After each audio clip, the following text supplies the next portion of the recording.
You did all the things, right? You passed your proposal defense, you got IRB approved, you collected your data, right? Maybe you got all the interviews transcribed and you analyzed it. But what do you write in chapter 4? How do you write your findings section? That is what we're going to be talking about on today's video. Hi, I am Dr. Marbette Lacy. I work with doctoral students to finish your dissertation in 12 months or less.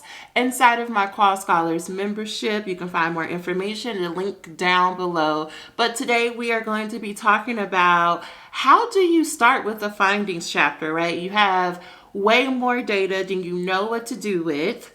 Right? You have so many ideas. You want to make sure that you're honoring your participants and their stories and their time, but you're like, how am I supposed to put all of this into one chapter? And let me tell you, the short answer is you're not. You're not supposed to put all of that into one chapter. Your dissertation will give you way more data than you could possibly use in your dissertation and other articles and publications. This is why people can publish from their dissertation work for years and years and years, because you have so much information, right? And because in qualitative research, particularly if you're doing a qualitative dissertation, you are the research instrument. What that means is that you are the instrument that is analyzing the input, the data that is coming in, and you're constantly making conclusions based on that data, right? So as you were writing your proposal, as you were developing your interview protocol, as you were making arrangements to meet with participants, as you started off in the mini conversations, you were already doing analysis, right? Analysis begins at the beginning of this project, right? And so when you sit down to do your formal analysis, whether that's like a thematic analysis or whatever other method you're going to be using, that's just another part of the analysis process. It's not the whole process. And the reason why I'm starting here is because I want to be clear that you're going to be making conclusions. And even after you do your formal analysis process, your brain is still going to be making conclusions about your data.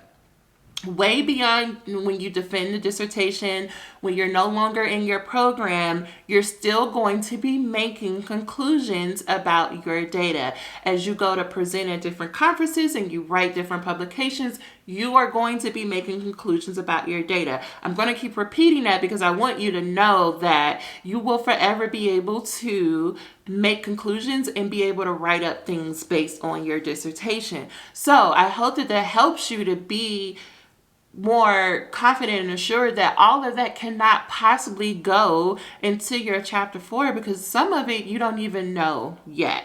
Right? So when it comes to chapter 4, what I want to invite you to do is go back to, what did you outline your problem to be? Right? What was the point of you even embarking on this research journey? When you review your problem, I want you to review, what did you say your purpose was for your project? Why did you do it? What were you hoping to explore, find out, examine, etc.? Right? And if you have research questions, I invite you to go back and look at those questions. Now, with that information in mind, now you have a focus point as to what you're going to include in chapter 4. Because chapter 4, we just want to know what the data has to say in relation to what you outlined the problem, the purpose, and the research questions being. Your findings, the data, we need a story that answers or is a response to what you identified the problem, the purpose, and the research questions to be. I encourage my clients to identify 3 to 5 main points that they are going to discuss in their findings as a response to the problem, the purpose, and the research questions. Just 3 to 5 major points. You probably can say that right now while you're watching this off the top of your head. Write those down. After you get those 3 to 5 major points, what I then want you to do is look back at your data and however method you chose to organize that.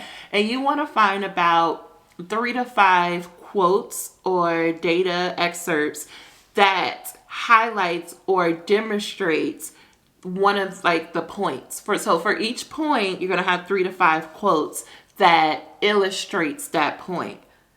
Right? Your findings, you're not telling us your interpretations in your findings.